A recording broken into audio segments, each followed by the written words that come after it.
Everyone thinks I forgave them, but the truth is I've been planning this moment for years. Tonight, the mask slips. Welcome to Reddit Toxic Family Telltales channel. New episode every day. It was 3 a.m. when the sound of shattering glass jolted me awake. My heart jumped into my throat, and I grabbed my phone to check the security cameras. That's when I saw it, my 8-year-old daughter Cecilia, limp in the arms of a man wearing a ski mask, being carried straight to a white van waiting outside. I don't even remember throwing on my robe. 1 second I was sprinting out the door, and the next I was at the police station, breathless, shaking, begging someone to help me. And there he was. Officer Wong. Sitting behind the desk like it was just another Tuesday morning, chewing on what looked like a sub sandwich that had been rotting since yesterday. I slammed my phone in front of him. My daughter's been taken. Look. He barely glanced at the video before waving me off. Ma'am, kids run off all the time. Especially at her age. Run off? At 3 in the morning? To a masked man in a van? No, someone took her, I snapped, shoving the screen closer to his face. But he leaned back, chewing lazily. That's probably just her father picking her up. What's your custody situation? I froze. My husband, Cecilia's father, died 2 years ago serving overseas. My voice cracked as I told him. His only response? A sigh, a creaking lean back in his chair, and a look at me like I was wasting his precious time. I've been doing this 20 years, he said, eyes flicking over my silk bonnet and the robe I'd thrown on in my panic. I know the difference between a real kidnapping and communities that just don't supervise their kids properly. They always come home when they're hungry. My stomach hit the floor. Every second that ticked by, my daughter was being driven farther away, and this man, this so-called protector, was more concerned about his sandwich than saving her life. That's when the door burst open. My neighbor Blake, he's a security guard, stormed in with the van's license plate number already pulled up on his phone. I thought, finally, progress. But Wong didn't even look at it. He just shrugged. Could be an Uber. Kids are sneaky these days. Probably met some boy online. She's 8 years old. I screamed. 8 years old. He didn't flinch. He just went back to his sandwich. My hands were trembling as I pulled up Cecilia's location on Find My iPhone. The signal was already disconnected, but I could still see her last ping, just outside our home. She's being taken somewhere, I said, my voice shaking. Or maybe she tossed it into a random truck to throw you off, Wong smirked. Kids watch too much TV. We were wasting time. Blake was pacing now, his keys rattling in his hand. He knew, just like I did, that the first hour is everything in a kidnapping. But when Wong saw us getting desperate, his face hardened. His voice dropped low. Anyone who goes behind my back to another department will regret it. I'll make sure they know you're unstable. I'm not letting some fake crime spike ruin my chance at a promotion. A promotion. That's what my daughter's life was worth to him. And then, I swear it felt like divine timing, tires screeched outside. My brother-in-law Gus came flying into the station. He's a detective in the next county, and I had called him over 100 times before he finally picked up. His face went pale when Blake showed him the footage. Oh my god, that van, he whispered. That's the one from the task force alerts. 3 Amber alerts this month. All little girls, 7 to 10. For the first time all night, Wong moved. He stood up so fast his chair screeched across the floor. Stay in your jurisdiction, detective. This is my station. But Gus was already on the phone with state police. White van, license plate Baker 74. You can't override my authority. Wong barked, lunging for Gus's phone like a madman. In the corner, a rookie officer named Healy finally piped up. Sir, shouldn't we at least issue a bulletin? Just to be safe. Wong spun on him with venom. You want to end your career on parking duty? Meter maid Healy has a nice ring to it, doesn't it? But then Gus's phone buzzed. He looked at the message and went pale. The van's registered to John Smith. Convicted offender. 3 prior convictions. His voice cracked. Issue the Amber Alert. Now, I screamed so loud I felt it rattle the glass windows. Neighbors had started filling the station, phones out, recording everything. Wong's face was purple with rage. Everyone out. You're obstructing justice. He roared. But Gus wasn't backing down. The only crime here is you. They lunged at each other, papers scattering, phones nearly flying from their hands. And in the chaos, I saw it. Healy, sliding into the chair behind the desk, typing fast, his eyes darting nervously toward Wong as he quietly pushed the Amber Alert through. The next 10 minutes felt like 10 hours. But when the chase finally ended, with the van shredded by spike strips in a ditch, we found Cecilia. Bound with zip ties. Terrified. But alive. And she wasn't alone. 2 other girls were in the back. Both missing for weeks. Wong? He was arrested that very night. Criminal negligence. Obstruction of justice. He lost everything, his badge, his pension, his so-called authority. The judge gave him 18 months, and the case was sealed to protect his identity. But me? I wasn't satisfied. Not when he gambled with my daughter's life for a shot at climbing the ladder. Not when he almost let a monster drive away with her forever. No, I wanted him destroyed. Completely. And I wasn't the only one. The very first thing I did was grab my laptop and start digging. I wasn't about to sit around waiting for some miracle, I wanted to know everything about that state prison. Their website was public, so I scrolled through every page like my life depended on it. Visiting hours, intake schedules, shift changes, I screenshotted them all. Turns out, new inmates came in on Tuesdays and Thursdays. Guard rotations happened 3 times a day, 6 a.m., 2 p.m., and 10 p.m. I even printed maps off Google Earth, circling every entrance, every exit, every weak point I could find. By the time Blake showed up the next morning, I had papers spread all over my kitchen table like I was planning a heist. He set a cup of coffee down in front of me and pulled out his phone. "I've got someone you should meet," he said, tapping on a contact. The name read Stefan Marino. Blake explained that Stefan worked at the prison. When Wong's case hit the news, Stefan had called him immediately. His own daughter was the same age as Cecilia, and what Wong had done made his blood boil. Blake had met him years ago through security work and trusted him. Stefan wanted to help. That afternoon, we drove out to a highway diner. Stefan was already there, sitting in the back booth, wearing regular clothes but carrying himself like a man who knew how to watch his back.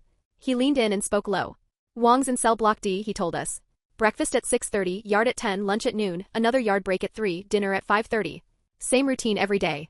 Guards know what he did. Trust me, nobody's thrilled about having him here." I went home that night with my stomach twisting. Wong was locked up, sure. But 9 months later?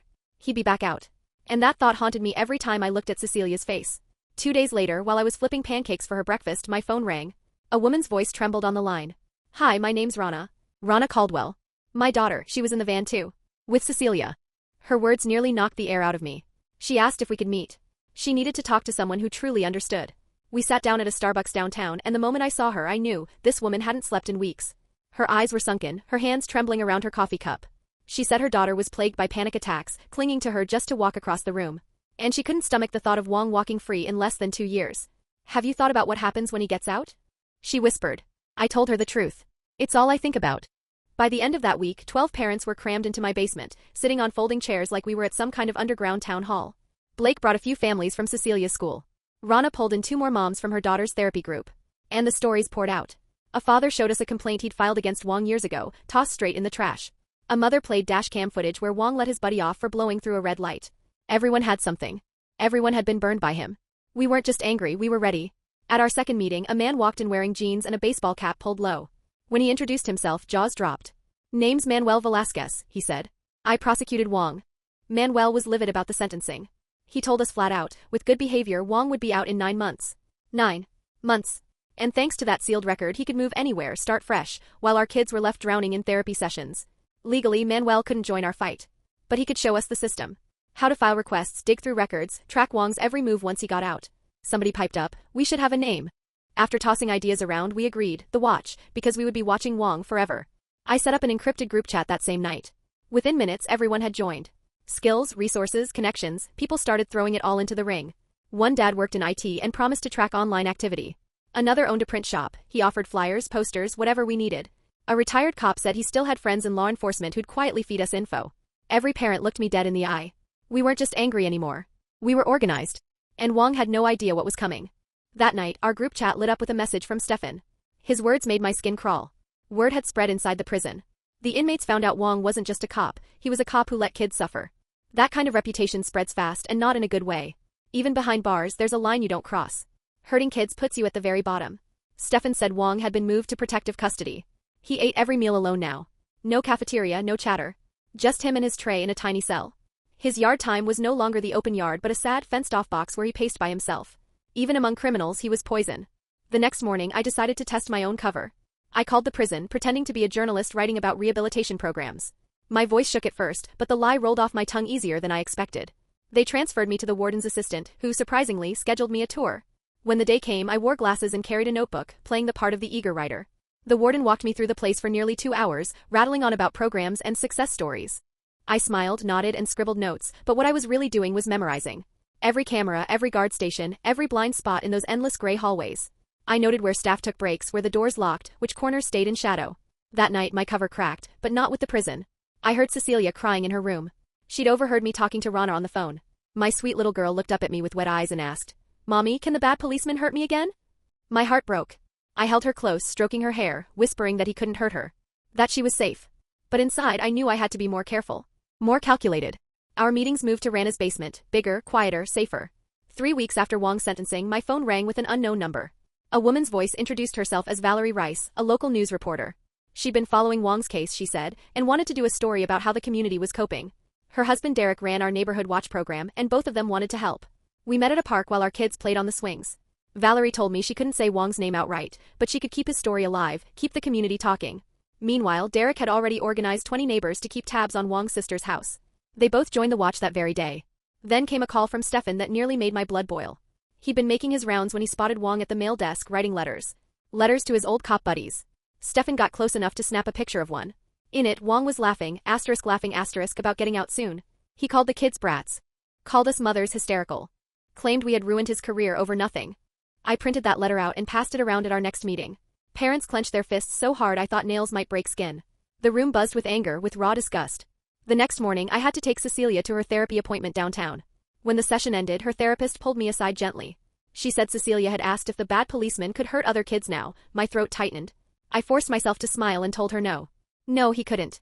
It was a lie. But it was a lie I was determined to make true. That evening, Manuel called us together at Rana's. He spread documents across the coffee table, his face grim. Wong's pension details.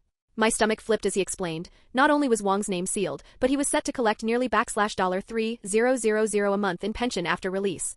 Paid by taxpayers. Paid by us, the same families he failed. Manuel's voice cut through the stunned silence. There's nothing we can do about it legally. It's locked in by contracts. Then he dropped another bomb. Wong had a parole hearing in 4 months. 4. With overcrowding in the prison system with good behavior and their pathetic rehabilitation classes, Wong could be out before summer. An anger management seminar. A fake apology letter. And he'd be free. As if that wasn't enough, Blake had been digging on his own. He told us Wong's sister visited every single week, depositing money into his commissary so he could buy snacks, phone cards, whatever he wanted. She lived 2 towns over and ran her mouth at the grocery store, claiming those kids were probably runaways and we'd just gotten lucky. Lucky? Our group knew we couldn't just sit and wait. We needed eyes on Wong for the day he walked out. Derek raised his hand. I'll join his old gym. Been meaning to anyway. I'll get friendly with the staff, keep tabs on who he talks to, where he goes. It was the perfect cover and everyone agreed. A week later, Stefan texted me again. Wong had gotten into an argument with another guard about the Amber Alert system. Wong was still insisting he'd been right all along, that most missing kids were just runaways chasing attention. The guard, a father himself, had snapped back. Wong was lucky to be in protective custody, or someone would have taught him what ignoring a missing child really costs. And Wong? He just laughed. Laughed like this was all some big joke. That night I couldn't sleep. His smirk burned in my head. His arrogance.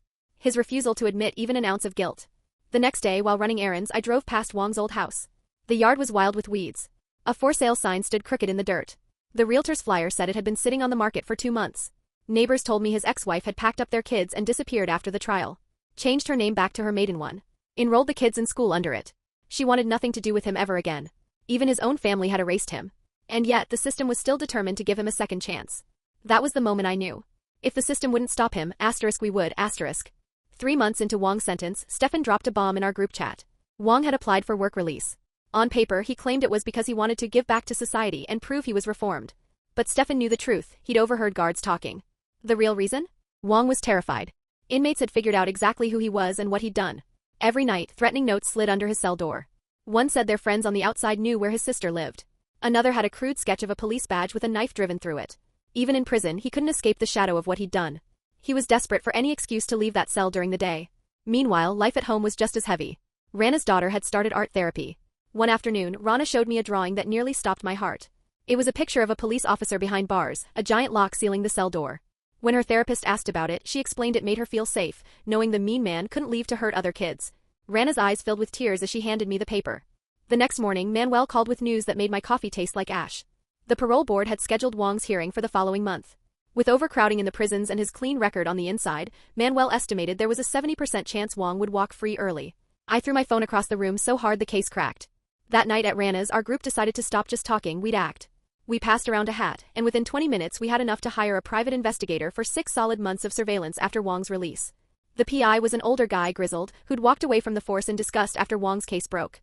He laid out his tools like he was showing us magic tricks, button-sized cameras, trackers that could stick under a car and last for weeks. For once, I felt like we had a fighting chance. But then Cecilia came into the kitchen one evening while I was making dinner. She wrapped her little arms around my waist and whispered, "Mommy, are you mad at me? Is that why you're upset all the time?" My knees nearly buckled. I dropped down and hugged her tight. "Sweetheart, I'm not mad at you.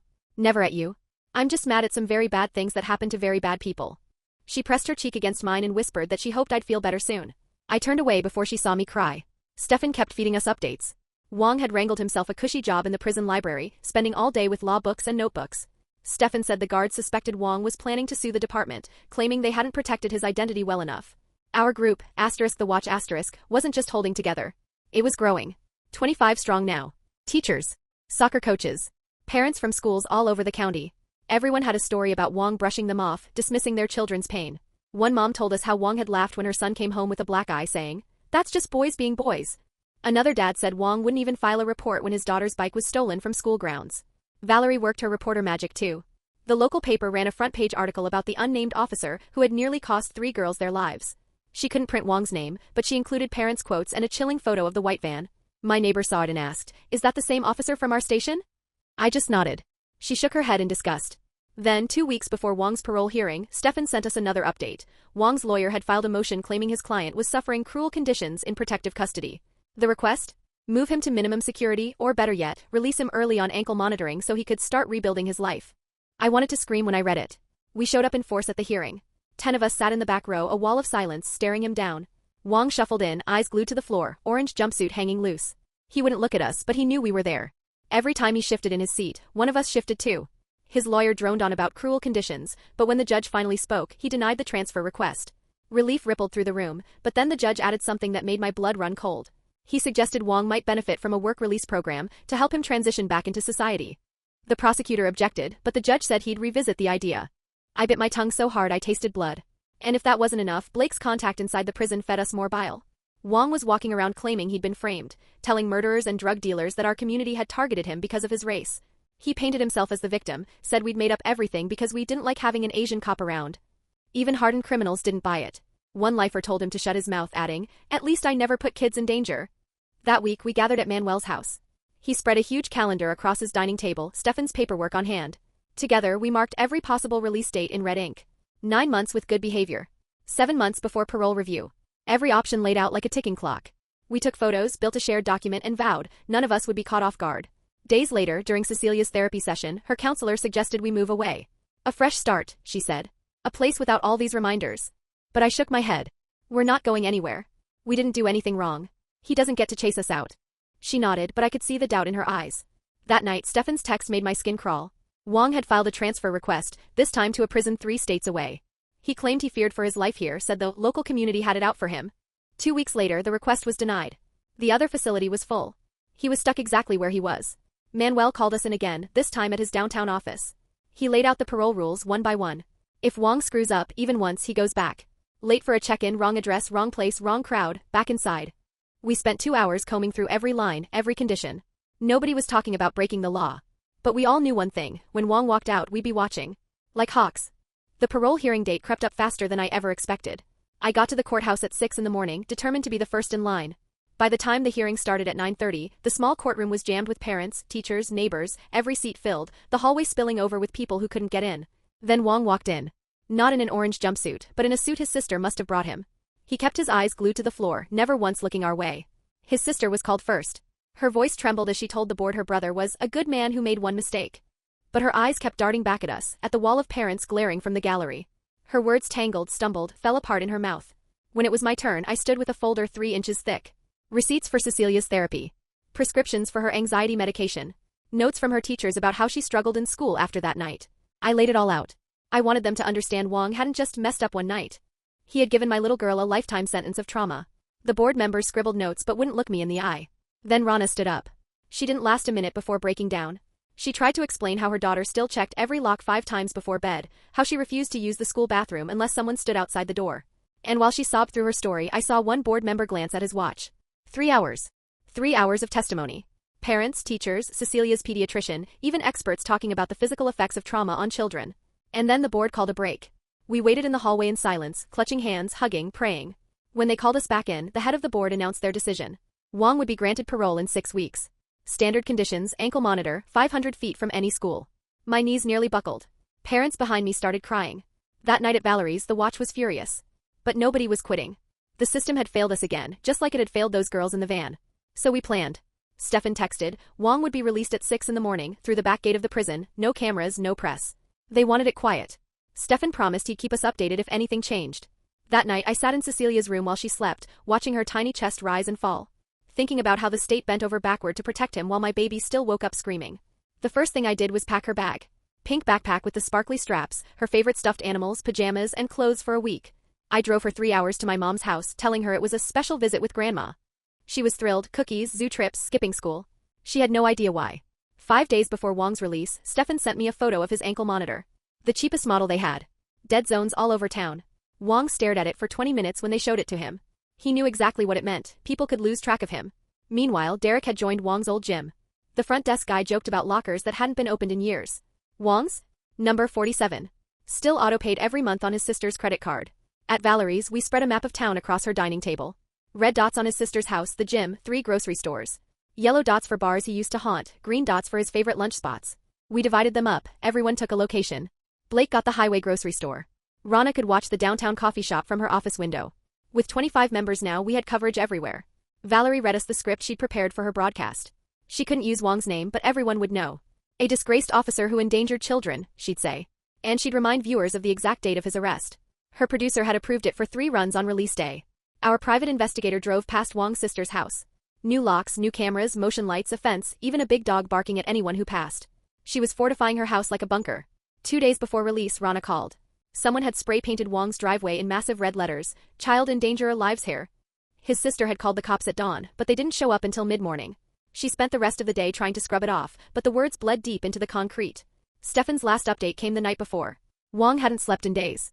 He was begging guards for protection, vomiting into his toilet, begging his sister on the phone to pick him up somewhere else. They refused.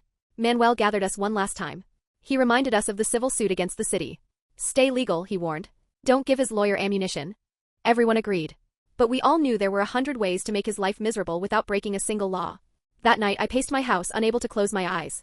I stood in Cecilia's empty room staring at her princess sheets. Remembering those 10 minutes she spent in that van, wrists bound with zip ties, while Wang sat eating his sandwich. Remembering the other 2 girls, missing for weeks because nobody listened. My phone buzzed all night, texts from other watch members who couldn't sleep either. At 4:30 the alarm went off. I was already dressed.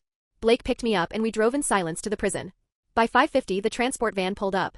Wang's face was pressed to the window, eyes wide. When he saw us waiting, he ducked so fast his head smacked the glass. His sister arrived in her blue Honda, staring at the ground as she walked to the processing door. Stefan texted, Wang was refusing to leave and the guards were furious. At 6:15 they shoved him out. He bolted so fast he tripped on the curb, skinning his hands before scrambling into the car. His sister peeled out, driving the wrong way down a one-way street to avoid passing us. But Derek was already following. For 2 hours she tried to lose us, highways, back roads, yellow lights, sudden turns. But with 25 people covering the county, every time she thought she'd shaken us, someone else picked them up. They finally pulled into her house on Maple Street. Every neighbor stood outside, silent, watching. Wang ran inside so fast he left his prison bag on the driveway. 3 days passed. Curtains drawn, no sign of him. His sister buying groceries at strange hours. On the 4th day he finally cracked. Slipped out to the food mart mid-morning, hoping it would be empty. But Rana was there. She turned down the cereal aisle just as he reached for a box of cornflakes. He froze. The box slipped from his hands, bursting open across the floor. She never said a word. Just reached past him, eyes locked on his, and grabbed her own cereal. He backed into the next aisle. She followed. Frozen food section? She was suddenly shopping for ice cream. Deli counter? She studied the lunch meat. After 20 minutes of her silent shadowing, Wang abandoned his full cart in the middle of the store and ran. Out to his sister's car. Out of breath. Out of control. And Rana? She calmly pushed her cart to the checkout. When the manager asked if everything was okay, she just smiled. Just doing my weekly shopping. That afternoon, Derek walked straight into Wang's old gym, the place Wang had strutted into 5 times a week back when he thought he owned the world. Derek chatted up the girl at the desk about membership prices and casually dropped Wang's name. Her face drained of color. Within minutes she'd pulled the manager out from the back, a man with a 9-year-old daughter. When Derek mentioned Wang, the manager's jaw tightened. He opened the account file right there, canceled Wang's membership on the spot, and said, asterisk, no one who endangers children is welcome under my roof. Asterisk, he even processed a refund check just so Wang wouldn't show up in person to argue. 2 days later, Wang tried his luck at the Italian place on 3rd Street, the same spot he used to wine and dine clients. The owner met him at the door, lips pressed tight, and said the restaurant was fully booked, though half the tables sat empty. Wang asked for takeout. The owner shook his head, claiming the kitchen was closed for maintenance. Then he added, almost casually, that his nephew went to school with one of the girls Wang almost let vanish. Wang didn't push it. He just turned and left. 2 weeks of this, doors slammed, opportunities cut off, and Wang's sister finally cracked. She called the police, claiming we were stalking and harassing them. The officer who responded was Rodriguez, a father himself, whose kids went to the same school as half the traumatized families in our watch. He took the report with a straight face, promised to look into it, then mentioned how short-staffed the department was and how long investigations like this could drag on. Translation? Wang wasn't getting help from him. Meanwhile, Wang started firing off job applications online. But Valerie's article, the one about the unnamed officer who nearly let 3 girls die, seemed to mysteriously find its way into every hiring manager's inbox. One even called Manuel personally to say, asterisk, thanks for the heads up about this guy. Asterisk, Wang couldn't land an interview, not even at businesses begging for workers. A month into parole, he was supposed to be home by 8 p.m. every night. But paranoia had him circling blocks, ducking watch members walking their dogs, second-guessing every shadow. That night he stumbled in at 8:40. His parole officer had already called twice. One official warning. One more slip and he'd be back inside. That very night, Wong's sister came to my door in tears. Begging. Pleading. Please, she said, leave us alone. He's learned his lesson. He just wants to move on. Rana was there with me and she didn't blink. Our children learned lessons too, she told her coldly. Cecilia still wakes up screaming about zip ties and vans. Other kids can't sleep without checking the locks 5 times. Wong's sister tried to argue it wasn't fair to punish him forever. Rana shot back, was 18 months fair for nearly letting 3 little girls disappear forever? Wong's sister left crying. 6 weeks later, Wong solved the problem himself. His ankle monitor pinged him right next to Jefferson Elementary at 2:30 p.m., dismissal time.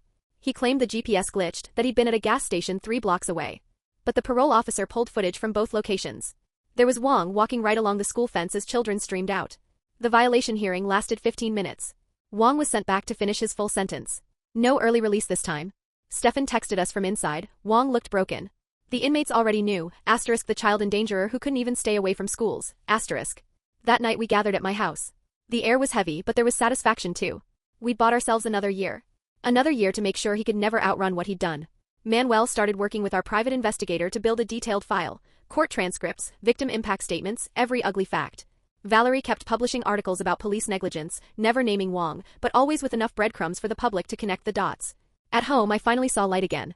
Cecilia was sleeping through the night. She had a new best friend, Maya, who knew nothing of Wong, nothing of the watch. The therapist said she might not even need weekly sessions much longer. I cried in the parking lot that day, tears of relief. 8 months into Wong's second stint, the civil suit against the city settled. Enough to cover Cecilia's therapy, her education and damages for the trauma she'd endured. The settlement documents were public record, and for the first time, Wong's full name appeared in official paperwork tied to child endangerment and police negligence. Valerie made sure 3 news outlets covered it. Now when anyone searched his name, that stain came up first. By the time Wong stumbled out of prison 14 months later, his reputation was scorched earth. Employers wouldn't touch him. Apartment complexes rejected him. Even the cheap motel suddenly had no vacancies. His sister sold her house and fled to Arizona. Records showed she'd bought in Tucson, and Wong had no choice but to follow her. But Tucson wasn't kinder. Neighbors learned who he was, and his sister cut ties completely. Wong ended up in a studio apartment, working night shifts at a warehouse, no friends, no presence, no life. And still, every 6 months, he'd get an anonymous letter. A photo of the 3 girls he nearly let vanish. A reminder that we had not forgotten and we never would. The justice system gave him 18 months. We gave him a lifetime. A lifetime of accountability. A lifetime of isolation. A lifetime knowing he gambled with our children's lives for a promotion he never got, and lost everything. Today, the watch still meets monthly. We've helped a dozen other families fight police negligence. We keep meticulous records on every officer who dismisses a parent's fear about a missing child. We couldn't erase that night. But we made sure Wong paid a price that matched his crime. And from our pain we built something powerful, something that shields other families from ever enduring what we did. Thanks for watching. Today's train wreck is over, but tomorrow's ride is already on track. Subscribe so you don't miss it.